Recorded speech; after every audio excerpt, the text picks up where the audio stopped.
할렐루야, 할렐루야. 한 주간 평안하셨습니까? 추석 명절 보내고 연휴를 보내고 연휴가 끝나고 난 다음에는 사실 이게 다시 연휴가 길지 않아도 일상으로 돌아가는데 조금씩은 좀 힘들어하는 것을 느낄 때가 있습니다. 우리의 삶은 다시금 일상으로 잘 돌아오고 또 건강한 삶을 살기를 예수님의 이름으로 축복합니다.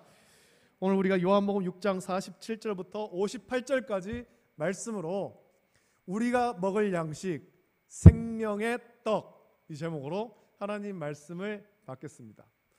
우리 고등학교를 다닐 때 과목 중에, 고등학교에서 배우는 과목 중에 화학이 있습니다. 과학이 이제 뭐 물리, 또 뭐 생물, 화학, 또 지구과학 이런 식으로 이렇게 나뉘죠. 그때는 그렇게 네 과목으로 나뉘었는데, 그렇게 화학 수업 중에 화학 선생님이 저희 그 학교의 화학 선생님이 참 재밌는 분이 계셨어요.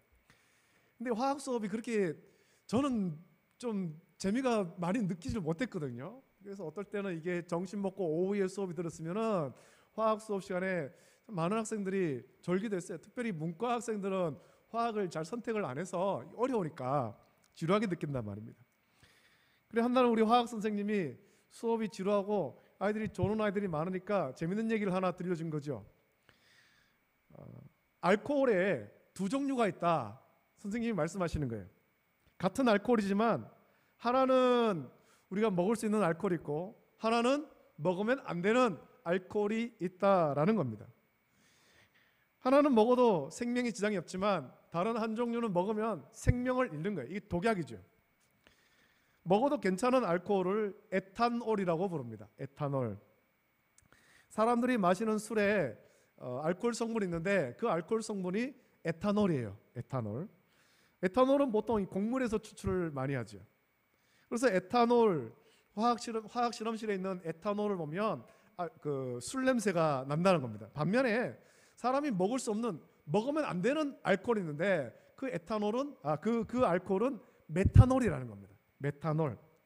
메탄올에는 이제 플라스틱 타는 것 같은 냄새가 난다. 그렇게 말씀을 했습니다. 제 고등학교 화학 선생님이 이것을 설명하면서 한 실험실에서 있었던 이야기를 들려준 거예요. 이게 점심도 먹었고 졸리기도 하고 지루하니까 한 실험실에서 있었던 이야기를 전해주는데 두 학생이 화학 실험실에서 밤늦도록 어떤 과제를 하면서 실험을 한 거죠. 그 실험을 하다가 시간이 많이 늦었어요. 밤도 늦었고 피곤하기도 하고 그래서 잠깐 쉴 겸 이제 술을 먹자. 술이 너무 먹고 싶은 거예요.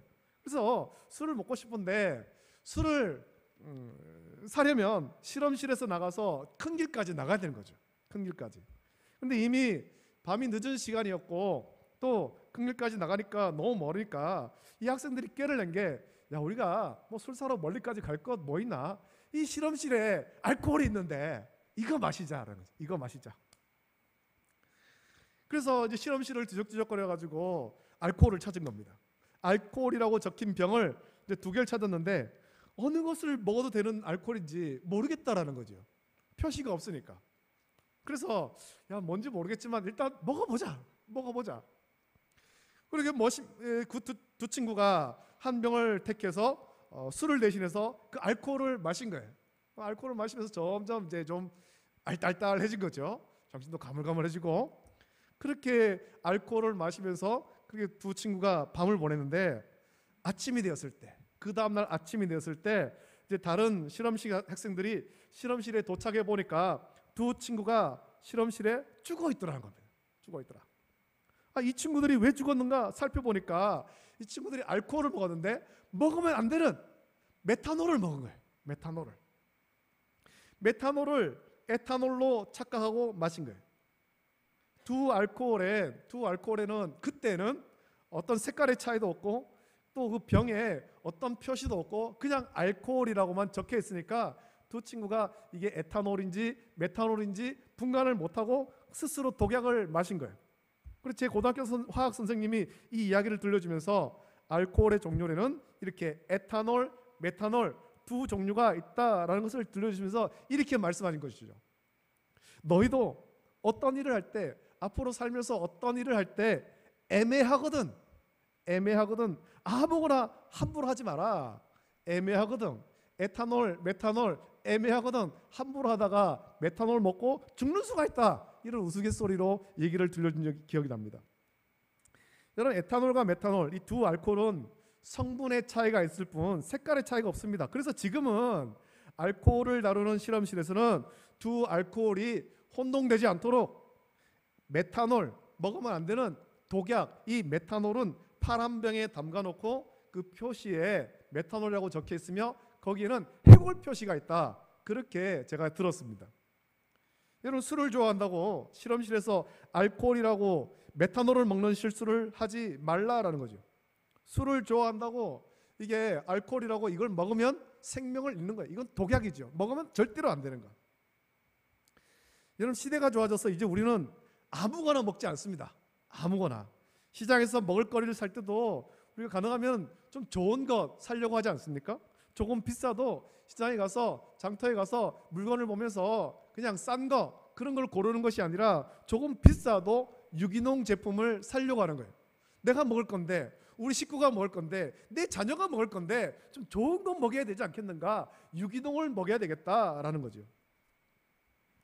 한때 우리나라는 이 먹을거리가 부족했던 때가 있었습니다. 너무 가난해서 이 먹을거리가 없었고 굶주리는 것이 일상이었을 때가 우리나라에 있었다라는 겁니다. 지금 젊은 세대, 저도 마찬가지입니다만 젊은 세대는 전혀 알 수 없는 보릿고개라는 시절이 우리 가운데 있었다라는 거예요.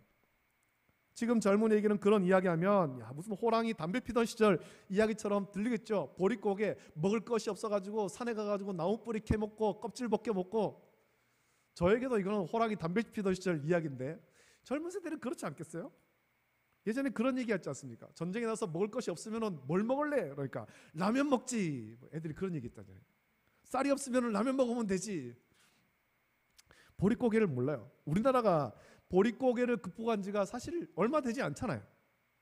여기 계신 분 중에도, 우리 성도들 중에도 연세가 있으신 분들 중에는 그 시절을 경험한 분이 많이 계시지 않습니까? 보릿고개.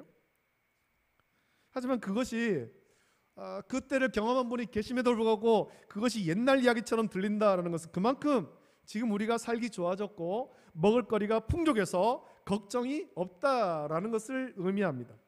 이제는 우리가 무엇을 먹을 때 좋은 음식을 먹으려고 하는 것입니다. 같은 제품이 있어도 좋은 음식을 먹으려고 하죠. 몸에 좋은 음식을 먹으려고 하는 거예요. 여러분들도 다 먹어보셨을 텐데 제가 어릴 때만 하더라도 학교 앞 문방구, 그때 문방구라는 거죠. 문방구에는 흔히 말하는 불량식품이 꽤 많이 있었습니다. 그 문방구 안에 좌판이 쫙 있고 거기에 아이들이 좋아할 만한 그런 불량식품이 많이 있었어요. 학교를 마치면 아이들이 거기에 모여서 싼 값에 이 불량식품을 많이 사 먹었죠.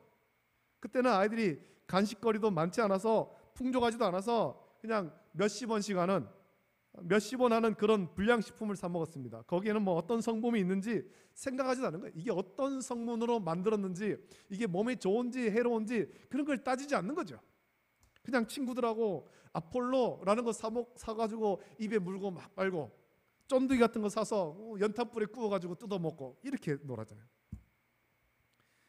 지금 그런 확인되지 않은 불량품을 팔고 있다면 아마 학부모들이 그것을 알았을 때 가만히 있지 않을 겁니다. 신고하고 그 가게는 고발당하게 될 거예요. 야, 이거 불량식품 판다. 아이들한테 해로운 먹을거리를 판다. 이제 몇 달 지나면 김장철이 되는데 우리나라가 중국에서 생각보다 꽤 많이 김치를 수입하고 배추를 수입합니다. 그런데 간혹 중국의 식품 공장이 어떤 상태인지를 실태를 보여주는 뉴스가 나오면 사람들이 기겁하면서 야, 저래서 중국 거는 도저히 못 먹겠다 그렇게 생각할 때가 있죠. 우리가 먹는 음식을 만들 때 큰 통에 담가두고 맨발로 들어가서 씻지도 않은 맨발로 들어가가지고 막 밟고 씻는다든지 혹은 위생 상태가 엉망인 곳에서 음식 만드는 것을 본다면 그것을 먹을 사람이 누가 있겠습니까? 누가? 이 김치 얘기하니까 생각나는데 제가 군에 있을 때 여러분들 알다시피 저 교도대 있지 않았습니까? 교도대 있는데 가을 돼가지고 같이 김장을 하는 거예요. 우리 교도대원들이 막 김장을 하는 거죠. 그걸 해가지고 우리가 이제 반찬으로 쓰는데 그 다음에 김치를 먹는데 보니까 뭐 그 김치 속에 깨구리가 나오는 거지. 깨구리가. 제대로 안 만든 거죠. 제대로. 뭘 알겠어요? 남자애들이 모여가지고 그때 뭐 조리사도 없고 한데, 그리고 하다 보니까 개구리가 지나가다가 김치에 빠졌는데 그게 절어가지고 그 다음에까지 같이 들어있는 거죠. 그거 보면은 김치 못 먹겠죠. 이제는 우리가 아무 음식이나 먹는 시대는 지났습니다. 아무 음식이나 좋은 음식을 먹는 시대가 된 거예요. 몸에 좋은 음식, 유기농 음식. 우리 몸을 위해서 좋은 음식을 먹어야 되듯이 여러분 우리 영혼을 위해서 또 우리 영적 성숙을 위해서 우리는 좋은 음식을 먹어야 될 줄로 믿습니다. 불량식품 먹으면 그것이 우리 몸을 해롭게 하고 심지어 생명을 잃기도 하듯이 우리 영혼을 위해서 우리의 영적 성숙을 위해 좋은 양식을 먹지 않고 우리가 불량한 것을 먹는다면 그건 우리에게 엄청난 영적 손해를 입게 되는 것입니다. 그리고 계속 불량한 것을 먹게 된다면, 불량한 것을 받게 된다면 결국에는 생명에서 떠난 자가 되는 거예요. 영생을 얻지 못하는 자가 되는 거죠. 오늘 요한복음 6장을 말씀 보면 요한복음 6장의 시작을 보면은 이렇습니다. 요한복음 6장의 시작은 벳세다 들녘에서 예수님을 따라온 많은 사람을 예수님께서 먹이신 사건으로 시작합니다.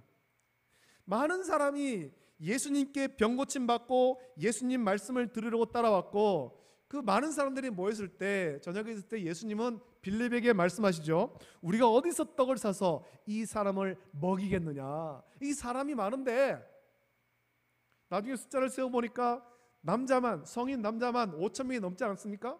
그 많은 사람들이 모였는데 이 많은 사람들에게 어디에서 떡을 사서 이들을 먹이겠느냐라고 물으셨습니다. 그리고는 그 물음에 이제 제자 중에 하나, 또 시몬 베드로의 형제 안드레가 야 어디 가면 먹을 것 있을까? 어디 양식이 있을까? 사람들을 막 두루 다니며 찾아서 한 아이에게서 먹을 것을 찾아오는데 보리떡 5개와 물고기 2마리를 찾아서 예수님께 가져왔고, 예수님은 그것으로 축사하시고 사람에게 떼어서 나눠주게 하셨는데 그들이 다 배부르게 먹고 남은 조각을 거두니까 보리떡 5개로 먹고 남은 조각이 12바구니에 찼다라고 성경은 말씀합니다. 이것이 그 유명한 오병이어의 사건인 것입니다. 이 일 후에 오병이어를 체험한 사람들이 바다 건너까지 예수님을 찾아온 거예요. 그날 밤에 예수님께서 바다를 건너가셨죠. 풍랑이는 바다를 건너가시죠. 그리고 그곳에서 예수님은 이렇게 말씀하십니다. 썩을 양식을 위해서 일하지 말고 영생하도록 있는 양식을 위해서 하라. 이 양식은 인자가 너에게 주리니 인자는 아버지 하나님께서 인치신 자니라 라고 예수님을 찾아 바다 건너까지 찾아온 사람들에게 말씀을 전했습니다. 이 말씀은 우리가 먹을 육신의 양식만을 위해서 살지 말고 예수님을 믿으라는 겁니다. 우리에게 영생 주시는 예수님을 믿으라 라고 전한 겁니다. 그리고 하신 말씀이 나는 생명의 떡이니 내게 오는 자는 결코 줄이지 아니할 터이요 나를 믿는 자는 영원히 목마르지 아니하리라 라고 말씀하시면서 예수님께서 자신이 그리스도이심을 나타내셨습니다. 굉장히 중요한 말씀 아닙니까? 내가 생명의 떡이다, 나를 믿는 자는 영생을 얻는다. 예수님께서 이 말씀하셨지만 사람들은 예수님 말씀을 이해하지 못한 거예요. 그 이유를 41절 42절에 밝히는데 사람들이 이렇게 말하죠. 자기가 하늘에서 내려온 떡이라 하심으로 유대인들이 예수에 대하여 수군거려 이르되 이는 요셉의 아들 예수가 아니냐. 그 부모를 우리가 아는데 자기가 지금 어찌하여 하늘에서 내려왔다 하느냐라고 하면서 결국에는 그 찾아왔던 사람들이, 바다 건너까지 예수님을 쫓아온 그 사람들이 다 예수님을 따라간 거예요. 따라간 것. 오병이어를 체험한 예수님의 그 큰 은혜를 받았음에도 불구하고 예수님 믿지 않고 다 떠나가 버렸죠. 저 사람 목수 아들 아니냐, 저 사람 부모 우리가 아는데 자기가 무슨 하늘에서 내려왔다고, 자기가 무슨 생명의 떡이라고 하느냐, 우리가 다 아는데, 그러면서 떠나갔습니다. 예수님의 살과 피를 먹고 마시라는 말씀을 도무지 이해하지 못하고 떠나는데, 심지어 예수님을 따르는 제자, 여기서 말하는 제자는 예수님께서 부르신 12명의 그 사도가 아니라 처음부터 예수님을 따라다녔던 그 많은 사람들을 말합니다. 그 제자 중에도 여럿이 이 말씀은 어렵도다, 누가 들을 수 있느냐라고 하면서 떠나간 거예요. 바다 건너까지, 가버나움까지 예수님을 찾아 따라온 사람들이 왜 예수님을 떠나겠습니까? 그 바다 건너까지 쫓아오는 그 수고를 아끼지 않았던 사람들이 왜 예수님을 떠나갔느냐라는 거죠. 그들은 예수님 말씀의 참된 의미를 깨닫지 못한 겁니다. 예수님이 하나님께서 보내신 그리스도심을 이들은 믿지 않았습니다. 그것을 말씀하시지만 내가 생명의 떡이다, 내가 하늘에서 내려온 생명의 떡이다, 내가 그리스도다 라고 말씀하시지만 사람들이 믿지 않은 거예요. 또 우리의 죄를 대신 지고 십자가에 박혀 몸을 상하고 피를 흘려 죽으실 것을 말씀하신 것이지만 우리를 살리기 위해 죽으심을 말씀한 예수님의 살과 피를 먹고 마시라는 말씀은 그 사람들은 이해 못한 거예요.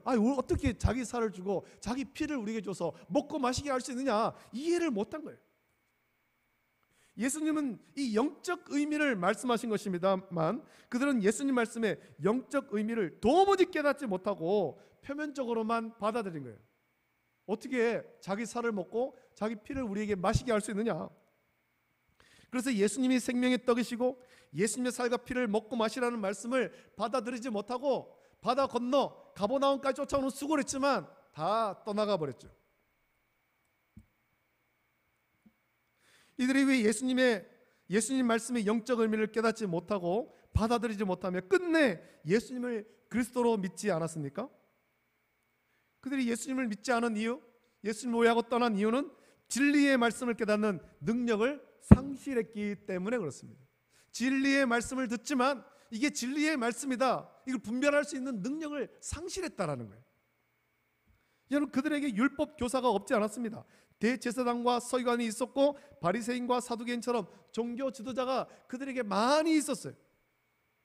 또 유대인 아닙니까? 어려서부터 성경을 배웠습니다. 하지만 진리의 말씀을 듣고 깨닫는 능력을 갖추지 못했다는 겁니다. 좀 더 쉽게 설명을 하면 우리가 어려서부터 교회를 다니고 예배를 드리지만 진리의 말씀을 듣고 분별할 수 있는 능력을 상실했다는 겁니다. 몸만 예배당에 나와 있을 뿐 무엇이 진리인지를 깨닫지를 못하는 거예요.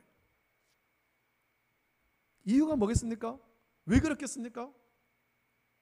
오랜 세월 신앙생활에도 하나님 말씀의 진리를 깨닫지 못하는 사람들이 있더라는 거예요. 왜 그러냐는 거죠. 왜? 하나님 말씀을 읽지도 않았고 묵상하지도 않았고 또 그 말씀을 소망하지도 않았고 그 말씀을 삶에 적용하지도 않았기 때문에 그렇죠. 한마디로 그들 속에 하나님 말씀이 없다라는 겁니다. 예배당에 나와서 예배를 드리지만 일상생활 속에 내 삶 속에 하나님 말씀이 없는 거예요. 말씀을 붙잡고 살아야 되는데 말씀이 없는 거예요.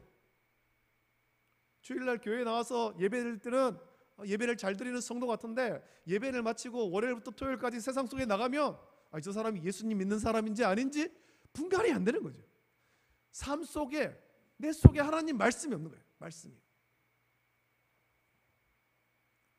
지금 예수님의 말씀을 이해하지 못하고 떠난 사람들이 그런 사람 아닙니까? 혈통적으로는 유대인이고 하나님께 택함 받은 백성이라고 자부했지만 그들 삶 속에 하나님 말씀이 없는 거예요. 진리의 하나님 말씀이 없는 거예요. 생명의 말씀이 없죠. 그래서 예수님이 성육신하셨을 때 동방의 박사들이 예루살렘에 와서 유대인의 왕으로 나신 이가 어디에 계시냐, 우리가 가서 경배하기를 원한다 라고 물었을 때 서기관들이 그제야 성경을 찾아보고 베들레헴이라는 것을 알았지만 박사들과 함께 가서 경배하지 않았습니다. 말씀을 찾아보고 그리스도가 베들레헴에서 난다 알았지만 같이 가서 경배하지 않았다는 거예요. 누구도 경배하지 않았습니다. 말씀을 알면 뭐합니까? 실천하지 않는데, 순종하지 않는데요.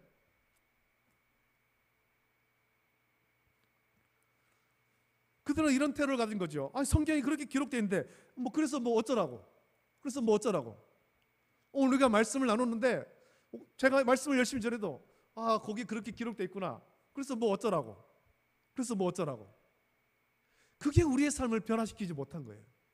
그게 우리 속에 말씀이 역사하지 못하는 이유라는 겁니다. 열심히 전하면 뭐 합니까? 그래서 뭐 어쩌라고? 그래서 뭐 어쩌라고? 유대인들이 그런 태도를 가진 거죠. 어려서부터 말씀을 받았습니다. 그런데 뭐 어쩌라고? 그러니까 하나님 말씀, 생명의 말씀이 그들 속에 살아 역사하지 않은 거죠. 또 바리새인과 사두개인이 종교 지도자로 있었지만 그들은 사람들에게 진리의 하나님 말씀을 바르게 가르치지 않았습니다. 하나님 말씀을 자기 신념대로 왜곡해서 가르친 거예요. 왜곡해서. 그래서 마태복음 16장 1절부터 12절 말씀이면 예수님께서 이렇게 말씀하시죠. 바리새인과 사두개인들이 와서 예수를 시험하여 하늘로부터 오는 표적 보이기를 청하니 예수께서 대답하여 이르시되 너희가 저녁에 하늘이 붉으면 날이 좋겠다 하고 아침에 하늘이 붉고 흐리면 오늘은 날이 굳겠다 하나니 너희가 날씨는 분별할 줄 알면서 시대의 표적은 분별할 수 없느냐? 악하고 음란한 세대가 표적을 구하나 요나의 표적밖에는 보여줄 표적이 없느니라 하시고 그들을 떠나 가시니라. 제자들이 건너편으로 갈새 떡 가져가기를 잊었더니 예수께서 이르시되 삼가 바리새인과 사두개인들의 누룩을 주의하라 하시니 제자들이 서로 논의하여 이르되 우리가 떡을 가져오지 아니하였도다 하거늘 예수께서 아시고 이르시되 믿음이 작은 자들아 어찌 떡이 없으므로 서로 논의하느냐? 너희가 아직도 깨닫지 못하느냐? 떡 5개로 5,000명을 먹이고 주운 것이 몇 바구니며 떡 7개로 4,000명을 먹이고 주운 것이 몇 광줄이었는지를 기억하지 못하느냐? 어찌 내 말한 것이 떡에 관함이 아닌 줄을 깨닫지 못하느냐? 오직 바리새인과 사두개인들의 누룩을 주의하라 하시니 그제서야 제자들이 떡의 누룩이 아니요 바리새인과 사두개인들의 교훈을 삼가라고 말씀하신 줄을 깨달으리라 라고 말씀했습니다. 바리새인과 사두개인들 유대의 종교 지도자로 있으면서 사람들에게 그렇게 교훈한다고 했지만 진리를 전하지 않은 거예요. 말씀을 왜곡한 거예요. 자기들의 신념을 따라서 말씀을 왜곡한 거죠. 진리의 하나님 말씀은 버려두고 잘못된 것을 사람들에게 가르쳤습니다. 바리새인과 사두개인들은 유대사의 종교 지도자의 아주 중요한 종교 지도자들이죠. 그들은 유대의 공회원으로서 유대 사회에 큰 권세와 영향을 가진 사람들이었습니다. 그들의 말 한마디, 행동 하나까지 유대 사회에 영향을 준 거예요. 이런 사람들이 하나님 진리의 말씀을 바르게 깨닫고 바르게 가르쳐야 되는데 하나님 진리의 말씀 버려두고 엉뚱한 것을 자꾸만 가르치더라는 겁니다. 표현하자면 이들은 사람들에게 불량식품을 자꾸만 먹인 거예요. 이거 먹어라, 이거 먹어라. 불량식품을 먹인 거죠. 그러니까 사람들이 생명의 떡이신 예수님의 말씀, 예수님이 그리스도이시며 우리를 죄에서 구원하기 위해 십자가를 지시는 예수님을 믿으라는 말씀, 우리를 위하는 예수님의 살과 피를 먹고 마시라는 말씀을 도무지 이해하지 못한 거예요. 이게 진리인데, 이게 생명의 진리인데 이걸 이해를 못한 거예요.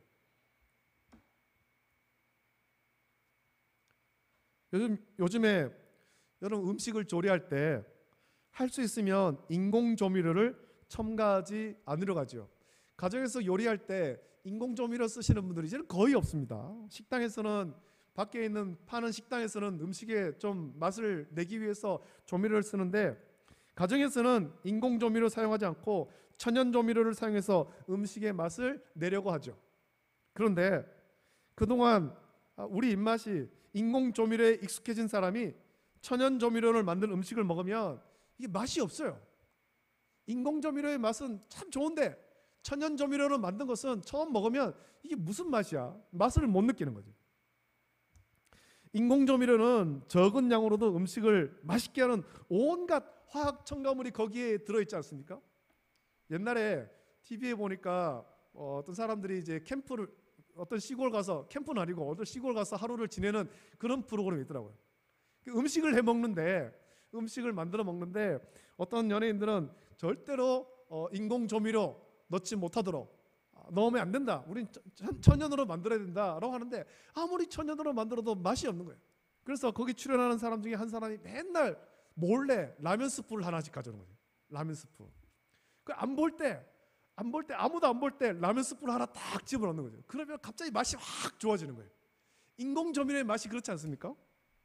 인공 조미료는 음식을 맛있게 하는 온갖 화학 첨가물이 들어있습니다. 그래서 맛이 아주 자극적이에요. 그 자극적인 인공 조미료의 맛에 익숙해지면 천연 조미료로 만든 음식을 먹을 수 없습니다. 거기에서 어떤 자극적인 맛도 느낄 수 없기 때문이죠. 음식으로 비유하자면 그렇다는 겁니다. 음식으로 비유하면 예수님은 지금 천연 조미료로 만든, 그래서 우리를 살리는 유익한 말씀을 선포합니다. 그런데 사람들은 그동안 바리새인과 사두개인들의 인공조미료로 만든, 그들의 신념을 따라 만든 자극적인 말씀에 익숙해져 있더라는 거예요. 그래서 천연조미료로 만든 예수님 말씀, 그것이 진리임에도 그 말씀이 우리를 살리는 말씀임을 깨달을 수 없었고, 자극적인 말씀을 찾아서 예수님을 떠난 거예요. 예수님 말씀 이거는 아무 맛도 안 나, 이 무슨 말인지 모르겠어, 우리는 자극적인 말씀을 찾아 떠나자, 예수님을 떠난 거죠.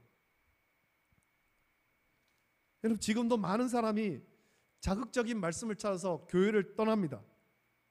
일전에 다른 교회 다니는 어떤 집사님과 통화할 일이 있었습니다. 이 집사님이 한 교회에 오래 출석하면서 신앙생활을 했는데 도무지 목사님 말씀과 교회 생활이 자기 성에 차지 않더라라는 거죠. 그래서 교회를 옮겼습니다. 이 교회를 갈까 저 교회를 갈까, 그렇게 찾다가 어느 교회로 갔습니다. 처음에 옮겨간 교회가 또 참 새롭고 자기가 원하는 자극을 주는 것처럼 느꼈지만 곧 그 교회도 자기가 원하는 자극을 충족시키지 못한다라는 것을 깨닫고 그 교회를 떠난 거예요.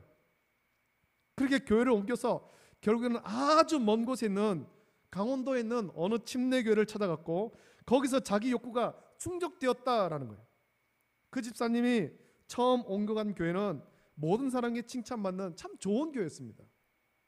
제자훈련도 하고 성도를 세우는 교회였고 말씀과 기도가 참 뜨거운 그런 교회였거든요. 하지만 자기가 원하는 자극은 아니었던 것 같아요. 자기가 원하는 자극. 여러분, 예수님은 우리를 살리는 생명의 떡으로 오셨습니다. 우리를 죄에서 구원하기 위해 자기 몸을 찢으시고 십자가에 박혀 물과 피를 다 쏟으시고 죽으신 거예요. 우리를 살리기 위해 예수님의 살과 피를 먹고 마시라, 그렇게 말씀하신 거예요. 비유적으로 말씀하는 거 아닙니까? 예수님을 믿으라, 예수님 믿으라. 지금까지 사람들이 양식을 먹고 살았습니다. 그 중에는 광야에서 세상에 누구도 먹어보지 못한 만나를 먹은 사람들도 있습니다. 하지만 그 양식을 먹어도 다 죽었죠. 세상에서 아무리 값비싸고 좋은 음식을 먹어도 그 음식을 먹고 영원히 사는 사람은 아무도 없다라는 겁니다. 누구도 먹어보지 못한 만나를 먹어도 그 사람들이 다 죽었습니다. 세상의 양식은 당장의 배고픔은 면하겠지만 생명을 주지 못하는 양식이기 때문이죠. 그것은 참 생명의 양식이 아니에요. 지금의 당장의 배고픔만 채워줄 양식일 뿐이죠. 여러분, 참 생명의 양식은 하늘에서 내려온 떡이고 이 떡이 예수님입니다. 예수님은 말씀하십니다. 나는 하늘에서 내려온 살아있는 떡이니 사람이 이 떡을 먹으면 영생하리라. 내가 줄 떡은 곧 세상의 생명을 위한 내 살이니라 라고 말씀했습니다. 우리를 위해서 몸 버려 피 흘려 죽으시는 예수 그리스도를 구주로 믿으라는 겁니다. 믿으라. 내가 진실로 진실로 너에게 이르노니 인자의 살을 먹지 아니하고 인자의 피를 마시지 않으면 너희 속에 생명이 없느니라. 내 살을 먹고 내 피를 마시는 자는 영생을 가졌고 마지막 날에 내가 그를 다시 살리리니 내 살은 참된 양식이요 내 피는 참된 음료로다. 내 살을 먹고 내 피를 마시는 자는 내 안에 거하고 나도 그의 안에 거하나니 살아계신 아버지께서 나를 보내심에 내가 아버지로 말미암아 사는 것 같이 나를 먹는 그 사람도 나로 말미암아 살리라. 이것은 하늘에서 내려온 떡이니 조상들이 먹고도 죽은 그것과 같이 아니하여 이 떡을 먹는 영원히 살리라. 예수님께서 말씀하셨습니다. 우린 이 말씀 붙잡고 해마다 두 차례 봄과 가을에 성찬 예식을 거행하죠. 성찬의 떡과 성찬의 잔을 마시면서 우리를 위해서 몸버려 피 흘려 죽으신 예수 그리스도를 기념하는 것입니다. 기념하는 것. 나를 살리기 위해서 몸버려 죽으신 이 땅에 성신하신 예수 그리스도를 구주로 온전하게 믿고 주님 말씀 따라 살겠습니다. 예수님 말씀을 내 삶 속에 붙잡겠습니다. 결단하는 거예요. 많은 사람이 자극적인 가르침을 따라서 교회를 떠납니다. 강단에서 생명의 복음이 선포되면 지루하게 느끼고 떠나가는 거예요. 바리새인과 사두개인의 누룩처럼 자극적인 것을 원하고 거기에 익숙해져서 무엇이 진리인지를 분별하지 못하고 떠나는 사람들이 많이 있다는 겁니다. 어떤 사람은 세상으로, 어떤 사람은 이단으로 빠지는 거예요. 이런 자를 보시면서 예수님은 오늘 우리에게도 질문하십니다. 너희도 가려느냐? 너희도 가려느냐? 너희도 너희가 원하는 어떤 자극을 찾아서 떠나겠느냐? 진리를 버리고 떠나겠느냐? 물으시죠. 이미 많은 사람이 순전한 생명의 복음을 버리고 자극적인 것을 찾아서 예수님을 떠나고 교회를 떠났습니다. 여러분, 우리는 무엇을 먹어야 됩니까? 베드로의 대답이 오늘 저와 여러분들의 대답이 되길 원합니다. 예수님께서 물으실 때 너희도 가느냐 물으실 때 베드로는 이렇게 대답하죠. 영생의 말씀이 주께 있사오니 우리가 누구에게로 가오리까? 생명의 진리의 말씀이 예수님께 있는데 우리가 어디로 가겠습니까? 우리 예수님만 붙잡겠습니다. 이 고백이 되어야 되는 것입니다. 여러분, 세상에 복음이 아닌 또 복음을 가장한 불량식품이 많고 많은 사람이 거기에 입맛이 길들어서 순전한 복음을 떠나고 있습니다. 영생의 말씀은 바리새인과 사두개인의 누룩처럼 이 자극적인 것에 있지 않습니다. 우리를 살리는 영생의 말씀은 오직 예수님뿐입니다. 할렐루야, 할렐루야. 예수님뿐이죠. 예수님이 우리를 살리는 생명의 떡인 것입니다. 인공 조미료로 만든 음식은 자극적인 맛을 주지만 결국 그것은 우리의 건강을 다 해치지 않습니까? 인공 조미료를 빼고 천연 조미료로 음식을 만들면 처음에는 분명 맛이 없을 거예요. 하지만 꾸준히 인공 조미료를 빼고 천연 조미료로 만든 음식을 먹으면 본래 음식의 맛을 찾게 되고 건강도 회복하게 되죠. 인공 조미료는 당장의 자극적인 맛을 주지만 서서히 우리 몸을 병들게 만드는 거예요. 건강해지려면 오랜 시간 인공 조미료에 길든 입맛을 바꿔야 되는 것입니다. 그동안 우리는 이 자극적인 이야기에 길들었습니다. 그래서 순전한 복음을 들으면 맛을 느끼지 못하고 또 졸리기도 했죠. TV 뉴스와 예능 프로그램은 이 관심도 있고 재미도 있는데 성경만 읽고 설교만 들으면 재미없고 졸리는 거예요. 카톡에서 전해지는 자극적인 소식은 들으면 눈이 번쩍 떠지는데 설교만 들으면 나도 모르게 졸리더라는 거예요. 목사들도 마찬가지예요. 목사들도. 그동안 TV 뉴스와 예능 프로그램 그리고 카톡에서 전해지는 이 자극적인 이야기에만 우리가 너무 많이 길들어졌기 때문에 그렇죠. 그래서 복음의 참맛을 잊어버린 거예요. 잊어버린 복음의 맛을 회복하려면 노력이 필요합니다. TV 뉴스와 예능 프로그램, 카톡에서 전해지는 자극적인 이야기를 우리가 좀 멀리해야 되는 거죠. 멀리해야 되죠. 인공 조미료를 좀 멀리하고 천연 조미료로 맛을 내야 되는 것입니다. 힘들지만 그렇게 해야 되죠. 그리고 졸리고 힘들어도 복음에만 집중하십시오. 힘들지만 복음의 맛을 회복하려고 노력하면 성령께서 복음의 맛을 찾도록 도와주실 것이며 송이꿀보다 단 생명의 말씀을 깨닫게 될 것입니다. 그 맛을 회복하면 우리의 영과 육은 강건해지고 우리는 온전해지는 거예요. 여러분, 이제 결단하길 원합니다. 저와 여러분들이 결단해야 되죠. TV 뉴스와 예능 프로그램 그리고 카톡의 자극적인 이야기를 멀리하고 하나님 말씀을 더 묵상하고 내 삶 속에 적용하기를 우리는 결단해야 되는 것입니다. 세상 소리에 귀를 기울이기 전에 하나님 말씀을 내 마음에 모시고 일주일 동안 살면서 그 말씀 붙잡고 살기를 결단해야 됩니다. 하나님 말씀을 한 말씀도 놓치지 않고 기억하며 적용하기를 결단하는 저와 여러분 되기를 예수님의 이름으로 축복합니다. 그렇게 하면 반드시 송이꿀보다 더단 생명의 말씀의 맛을 회복할 겁니다. 그러면 그 말씀, 생명의 말씀이 반드시 저와 여러분들을 살릴 것입니다. 여러분, 베드로의 결단을 본받으십시오. 지금까지 영생의 말씀을 버려두고 자극적인 세상의 소식, 세상의 즐거움, 카톡의 자극적인 소식에 관심을 가지다가 그만 우리가 누려야 될 하나님 말씀의 맛을 잃어버렸어요. 영생의 말씀은 자극적인 세상의 소식과 세상의 즐거움, 카톡의 자극적인 소식에 있지 않습니다. 영생의 말씀은 오직 주께 있는 거예요. 우리가 먹어야 될 영생의 말씀이 주께만 있습니다. 예수님 말씀만 듣고 순전한 복음만 따라가십시오. 자극적인 세상의 소식과 즐거움과 이 바리새인과 사두개인의 썩은 누룩을 우리는 따라가지 말아야 됩니다. 생명의 떡이신 예수님만 믿고 예수님 말씀만 듣고 순종하여 영과 육이 강건하고 온전해져서 이 마지막 때 주님이 찾으시는 온전한 성도가 모두 되기를 예수님의 이름으로 축복합니다. 이 말씀을 기억하면서 우리 같이 찬양 부르고 같이 기도하길 원합니다. 전능하신 나의 주 하나님, 그 하나님 말씀, 내가 주의 말씀을 따라 순종하겠습니다. 주님께서 깊은 바다에 가서 그물을 던져라 말씀하시면 이해되지 않아도 주님 말씀이기 때문에 순종하기를 원합니다. 주님 말씀을 이루기 위해서 믿음으로 순종하여서 우리 영과 육이 온전해지는 삶이 되길 원합니다. 이 한 주간 내가 주께 받은 바 그 말씀 붙잡고 살길 원합니다. 계속해서 묵상하며 살길 원합니다. 세상 소식을 좀 내려놓고 주님 말씀만 붙잡길 원합니다. 나를 좀 살려주십시오. 기도하는 저와 여러분 되길 원합니다. 함께 찬양하겠습니다. 전능하신 나의 주 하나님은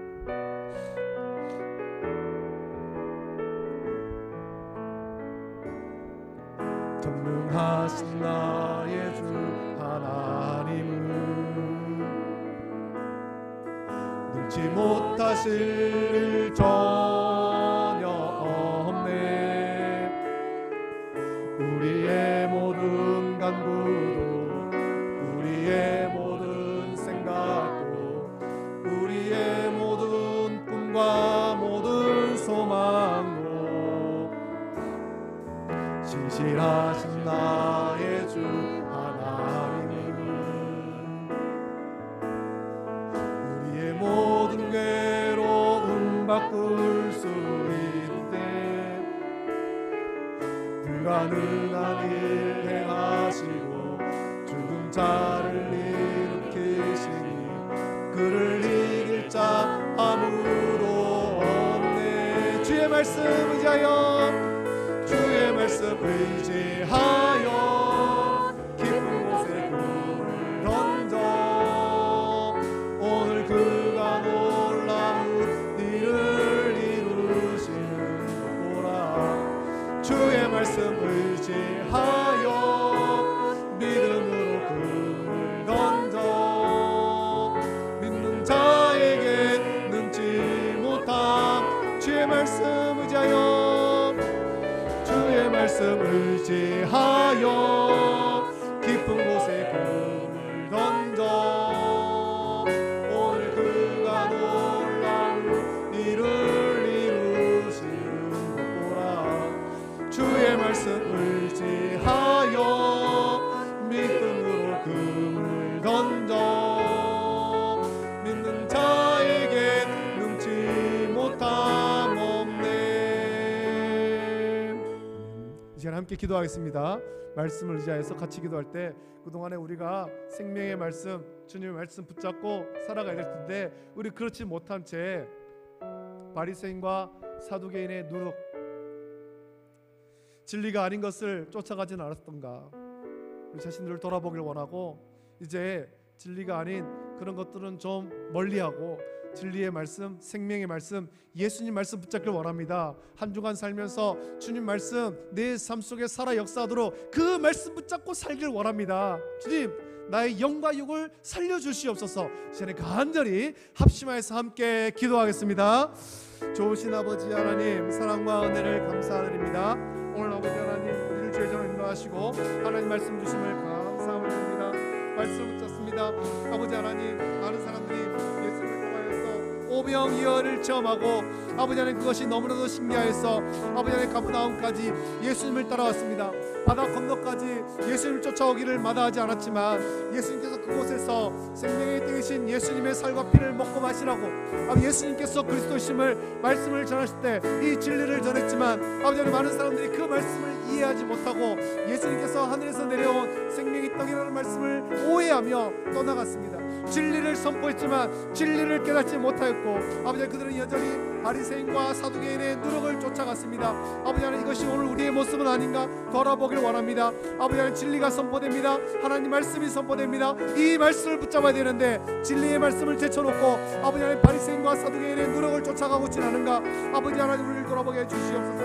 우리 아버지 하나님 바리새인과 사두개인의 누룩을 버리며 오직 진리에 되시는 말씀, 예수님의 말씀, 예수님의 살과 피를 먹고 마시며 아버지 예수님을 기념하며 아버지의 진리가 온전히 설 수 있도록 해주옵소서. 오늘 받은 바 그 말씀 한 주간 동안 살면서 내 삶 속에 아버지의 살아 역사할 수 있도록 은혜를 풀어 주시길 원합니다. 아버지 힘들고 어려울 때 주의 말씀 붙잡고 아버지의 승리하는 삶이 될수록 은혜를 내려 주시기를 원합니다. 아버지 그 말씀 붙잡고 나갈 때 우리 영과 육이 더욱더 강건해지고 살아나는 역사 있도록 은혜를 풀어 주시옵소서. 내 영과 육이 살아나고 가정이 살아나고 교회가 살아나고 이 세상에 다시 주의 말씀으로 회복되는 역사 있도록 은혜를 베풀어 주시옵소서. 감사합니다. 아멘. 좋으신 아버지 하나님, 사랑과 은혜를 감사드립니다. 주께서 우리를 사랑하셔서 세상 많은 사람 가운데 택하여 자녀 삼아주심을 감사함을 드립니다. 아버지 하나님, 우리가 주의 자녀가 되었사오니 주의 말씀을 묵상하며 주의 말씀 붙잡고 또 아버지 하나님 주님의 뜻을 따라서 살아가는 아버지 하나님 성도가 되어야 될 텐데, 이 생명의 말씀 붙잡고 예수님의 말씀 붙잡고 살아가는 온전한 성도가 될 텐데, 아버지 하나님 우리가 생명의 말씀을 붙잡지 못한 채 그동안 바리새인과 사두개인의 누룩, 예수님께서 따르지 말라 말씀하신 그것을 따라가고 있지는 않았습니까? 그게 중독되어서 생명의 진리의 말씀을 놓치고 있지는 않았습니까? 말씀을 들었지만 그 말씀을 기억하지 못한 채 그냥 한 주간 동안 세상에서 세상적으로만 살고 있지는 않았습니까? 주를 긍휼히 주시옵소서. 우리가 주님께 부름받은 택함받은 자녀로서 주의 말씀 붙잡고 살길 원하며 받은 바 그 말씀이 우리 심령 속에서 살아 역사할 수 있도록 은혜를 주시기를 원합니다. 말씀 붙잡고 살기를 결단케 하여 주시옵소서. 한 주간 살면서 우리의 삶 속에 많은 일이 있겠지만 그때마다 주의 말씀 붙잡고 기도하게 하여 주시고 은혜 가운데 살기를 원합니다. 아버지 하나님, 우리 연약함을 주께서 긍휼히 풀어주시고 주의 말씀으로 새롭게 하여 주시고 또 주님이 뜻하시는 기뻐하시는 온전한 성도의 삶을 살 수 있도록 붙잡아 주시옵소서.